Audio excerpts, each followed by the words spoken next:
Hello everyone, welcome back to our channel mommy time with Ankita. आज मैं आप लोग के साथ कुछ पर्सनल जो कि मेरे दिल के बहुत करीब है वो मैं आप लोग के साथ शेयर करने जा रही हूँ। वो है मेरी ट्रांसफॉर्मेशन जर्नी 2 सिजेरियन सेक्शन के बाद। 2 बच्चों को संभालना, घर के काम, साथ ही में अपनी हेल्थ का ध्यान रखना चैलेंजिंग ज़रूर था लेकिन नामुमकिन नहीं था। मुझे पता था कि ये चैलेंजिंग ज़रूर होने वाला है, फिर भी मैंने ये चैलेंज लिया और मैंने डिसाइड किया कि मुझे अपनी बॉडी और माइंड को ट्रांसफॉर्म करना है। अगर आप न्यू मॉम हैं या फिर आप मोटिवेशन ढूंढ रही हैं तो मेरी ये स्टोरी आपको कहीं ना कहीं इंस्पायर करेगी अपनी फिटनेस जर्नी को शुरू करने के लिए। चाहे आप कितनी भी बिजी क्यों ना हो, चाहे आप कितनी भी थकी ही क्यों ना हो। तो आइए चलिए ले चलती हूँ मैं आपको अपनी जर्नी पर, और मैंने किस तरह से अपनी बच्चियों को संभालते हुए, अपने घर को संभालते हुए अपनी फिटनेस जर्नी को शुरू किया और मैं अभी भी उस पर वर्क कर रही हूँ। तो मैंने जो जर्नी है अपने फिटनेस की शुरू की थी इंटरमिटेंट फास्टिंग के साथ, जो कि मैंने शुरू की थी सिर्फ 3 महीने के लिए। 3 महीने के लिए की थी मैंने। इसमें 8 किलो वज़न लूज़ किया। वज़न तो कम किया ही किया, साथ में मेरी एनर्जी लेवल बहुत अच्छी हो गई, मुझे बहुत लाइट फील होने लगा, मुझे मेरा स्टेमिना बहुत बढ़ गया। तो मुझे लगा कि कितना ज़्यादा इम्पॉर्टेंट है हमारी डाइट और एक्सरसाइज। फिर मैंने इस चीज़ को अपने नेक्स्ट लेवल पे लेके जाने के लिए ट्राई किया और इसके बारे में मैंने काफ़ी रिसर्च की। और उसमें मुझे लगा कि सिर्फ वेट ही नहीं, आपकी स्ट्रेंथ को इम्प्रूव करना, मेटाबॉलिज्म को इम्प्रूव करना भी उतना ही ज़रूरी है। तो फिर मैंने इंटरमिटेंट फास्टिंग के बाद फिर मैंने शुरू की अपनी स्ट्रेंथ ट्रेनिंग की जर्नी।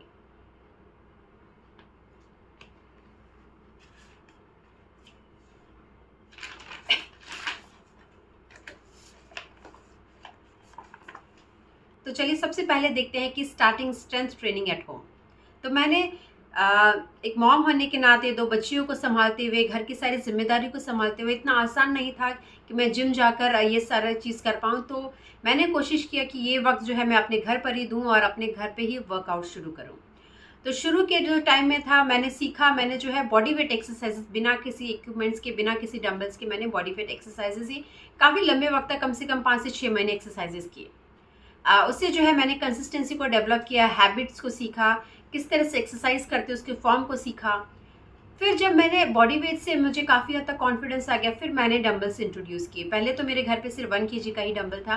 मैंने 1 kg से ही काफ़ी लंबे वक्त तक वर्कआउट करना शुरू किया और धीरे धीरे मेरी स्ट्रेंथ बढ़ती गई और फिर मैंने अपने वेट्स को जो है बढ़ाना शुरू किया। तो अगर आप एक बिजी मॉम है, बच्चे हैं, घर की जिम्मेदारियां हैं, अपने हेल्थ के लिए, अपने फिटनेस के लिए आप वक्त नहीं निकाल पा रही हैं जिम जाने के लिए, तो कोई बात नहीं, आप घर पर भी अपनी फिटनेस को मेंटेन कर सकती हैं। शुरू कीजिए अपनी बॉडी वेट एक्सरसाइजेज से, भले ही 10 मिनट के लिए करिए लेकिन करिए ज़रूर, कंसिस्टेंसी रखिए, देखिए आपको उसके रिजल्ट ज़रूर मिलेंगे। तो फिर आप बॉडी वेट एक्सरसाइजेज से अपने वर्कआउट को शुरू कर सकते हैं। और होम वर्कआउट्स का यही तो फ़ायदा है कि आपको कोई फैंसी इक्विपमेंट की ज़रूरत नहीं है, कहीं आपको ट्रैवल करने की ज़रूरत नहीं है। घर में आपको बच्चों को देखते हुए, सारी जिम्मेदारियों को निभाते हुए भी आप अपने वर्कआउट्स को पे ध्यान दे सकती है, अपने फिटनेस को भी ध्यान दे सकती है। तो मैं आप लोगों से भी यही कहूँगी कि बच्चों को देखना है, घर की जिम्मेदारियाँ हैं, बहुत सारे काम हैं, इसके बीच में आपको कहीं जाने का या ट्रैवल करने का टाइम नहीं है, बट आप अपनी फिटनेस पे या हेल्थ पे ध्यान देना चाह रही हैं, तो घर पे रहकर भी आप ये सारी चीज़ें कर सकती हैं।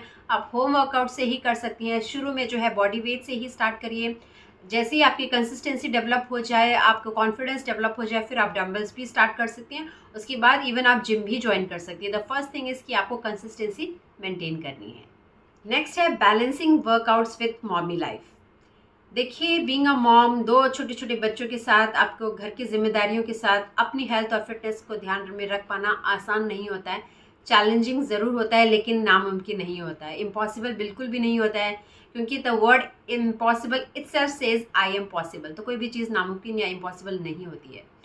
तो फिर मैंने भी अपने वर्कआउट पे जो है ध्यान देना शुरू किया, चाहे वो ऑनलाइन मेरे बच्चों की क्लासेस चल रही हूँ उसके बीच में भी मैं वर्कआउट करती थी, चाहे अगर मेरे बच्चों के स्कूल के लिए पीटीएम पे जाना हो तो मैं अर्ली मॉर्निंग वर्कआउट कर लेती थी, और बच्चों के स्कूल पे उनको छोड़ना है तो मैं उनके स्कूल के जाने के बाद मैं वर्कआउट करती थी। बट एनी हाउ मैंने ये डिसाइड किया था कि मुझे करना है तो करना है, नो मैटर वॉट। अगर आप अपने दिमाग में ये डाल लेते हैं ना कि कुछ भी हो जाए मुझे ये करना है, नो मैटर व्हाट, मुझे करना है तो करना है, अगर आप माइंड में ये चीज़ फीड कर लेते हैं ना तो फिर आप वो चीज़ कर ही लेते हैं। तो मैंने भी ये फीड कर लिया था। तो बाय एनी सर्कमस्टांसिस मैं अपने वर्कआउट्स को ज़रूर करती थी, और मैं चाहती थी कि मेरी डॉटर्स जो हैं उनके लिए मैं एक हेल्दी एग्जाम्पल सेट कर सकूं, ताकि वो भी अपनी लाइफ में अपने हेल्थ को और फिटनेस को प्रायोरिटाइज कर सकें। Number 3 is physical and mental transformation. तो देखिए, इस फिटनेस जर्नी से या फिर एक्सरसाइज से सिर्फ मेरी फिजिकल ट्रांसफॉर्मेशन ही नहीं, मेरा मेंटल ट्रांसफॉर्मेशन भी हुआ। मैंने अपने आप को बहुत ही कॉन्फिडेंट पाया। अपने माइंड में जो भी क्लटर जो भी इकट्ठा होता था वो क्लियर हो गया मेरा। बहुत ज़्यादा माइंड क्लियर रहने लगा, थॉट्स बहुत क्लियर होने लगे, बहुत पॉजिटिव माइंडसेट रहने लगा, स्ट्रेस भी नहीं था बिल्कुल भी, और बहुत ही अच्छा लगने लगा। साथ ही में बहुत ज़्यादा डिसीजंस लेने में बहुत आसानी होने लगी थी, और साथ साथ में न्यू न्यू आइडियाज़ भी आते थे कि अपनी लाइफ को कैसे बेहतर बनाना है। तो एक्सरसाइजेस और डाइट से सिर्फ ऐसा नहीं है कि फिजिकल ट्रांसफॉर्मेशन होता है, आपका मेंटल ट्रांसफॉर्मेशन भी होता है। और हम मदर्स के साथ यूजुअली ये होता है कि माँ बनने के बाद हम अपनी हेल्थ को केयर करना भूल जाते हैं। सब कुछ हम बच्चे की और फैमिली की केयर में इतना इन्वॉल्व हो जाते हैं, जो कि बहुत गलत है। आपको अपनी हेल्थ और फिटनेस पर भी उतना ही ध्यान देना चाहिए, उतना ही प्रायोरिटाइज करना चाहिए। इसे सेल्फिश नहीं कहेंगे, इसे सेल्फ केयर कहेंगे, क्योंकि अगर आप हेल्दी हैं, आप फिट हैं, तभी तो आप पूरी फैमिली की केयर कर पाएंगे। इंग्लिश में कहते हैं ना, you can't pour from an empty cup. अगर आपका कप ही भरा नहीं होगा तो आप दूसरों के कप में क्या डालेंगे। तो सबसे पहले आप अपनी केयर करिए, और बाकी के लोगों की केयर फिर आप बहुत बेहतरीन तरीके से कर पाएंगे। पहले मैं बाकी लोगों के काम को मैनेज करते करते खुद इतना थक जाती थी कि मैं मैनेज नहीं कर पाती थी। लेकिन अब हेल्थ और फिटनेस को ध्यान रखने के बाद जो है, मैं अपनी हेल्थ के साथ साथ बाकी के लोगों की, घर के फैमिली मेम्बर्स की भी सारी चीज़ों को बहुत बेहतरीन तरीके से मैनेज कर पा रही हूँ। तो अपनी हेल्थ को भी ज़रूर प्रायोरिटाइज करिए। Next important tip is importance of consistency. चाहे हेल्थ हो, फिटनेस हो, या कोई भी फील्ड हो, कंसिस्टेंसी बहुत इंपॉर्टेंट है। आप एक्सरसाइज कर रहे हैं, अपनी फिटनेस पे ध्यान दे रहे हैं, रोज़ 10 मिनट निकालिए, मगर आपको वो 10 मिनट रोज़ निकालने हैं। उसमें कोई कॉम्प्रोमाइज़, कोई ये नॉन नेगोशिएबल होना चाहिए, इसमें कोई कॉम्प्रोमाइज़ नहीं होना चाहिए। ऐसा नहीं कि आपने 15-20 दिन तक कोई एक्सरसाइज नहीं की, लेकिन 20 दिन के बाद आपने 2-3 घंटे एक्सरसाइज कर डाली, और फिर बाकी के 15 दिन फिर आपने कुछ नहीं किया। तो इससे कोई रिजल्ट्स नहीं मिलेंगे। आप रोज़ कीजिए, भले ही 10 मिनट के लिए करिए, देखिए आपको उसके रिजल्ट्स ज़रूर मिलेंगे। और देखिए, रिजल्ट्स है ना, एक रात में नहीं मिल जाते हैं, रिजल्ट्स को टाइम लगता है। तो पेशेंस बनाए रखें, और एक बार जब आपको रिजल्ट्स मिलने लगेंगे ना, तो आप पीछे मुड़ के नहीं देखेंगे। जैसे कि जब मैंने वर्कआउट करना स्टार्ट किया, मैंने कंसिस्टेंसी मेंटेन की, और जब मुझे रिजल्ट्स मिलने लगे ना, फिर मैंने पीछे मुड़ के नहीं देखा। भले मेरी हेल्थ ख़राब हो या मेरी तबीयत ख़राब हो, मैं अपने वर्कआउट के लिए ज़रूर टाइम निकालती हूँ। भले ही 10 मिनट के लिए निकालूँ, लेकिन निकालती ज़रूर हूँ। तो अपनी कंसिस्टेंसी को ज़रूर मेंटेन रखिएगा। और अगर आप अपनी फ़िटनेस जर्नी या फ़िटनेस स्टार्ट करना चाहती, तो मैं कुछ टिप्स आप लोग के साथ ज़रूर शेयर करूँगी। तो सबसे पहली टिप है, स्टार्ट स्मॉल।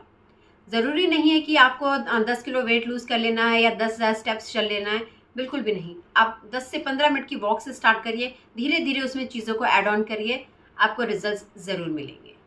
नेक्स्ट टिप है, बी फ्लेक्सिबल। देखिए, डेफिनेटली आपके घर पे फैमिली है, बच्चे हैं, बहुत सारी जिम्मेदारी हैं, अगर आप जॉब भी कर रही हैं, बहुत सारे काम हैं, तो फ्लेक्सिबल रहें। बट कोशिश करें कि आप कहीं ना कहीं दिन में जो है अपने वर्कआउट के लिए, एक्सरसाइज के लिए टाइम ज़रूर निकालें। चाहे दिन में हो या इवनिंग में हो, एटलीस्ट 10 मिनट्स का वो टाइम आप ज़रूर निकालें। Third tip is listen to your body. देखिए, सिजेरियन सेक्शन के बाद इमीडिएटली आप वर्कआउट करना, थोड़ा सा आपके लिए लिमिटेशंस होते हैं वहाँ पर।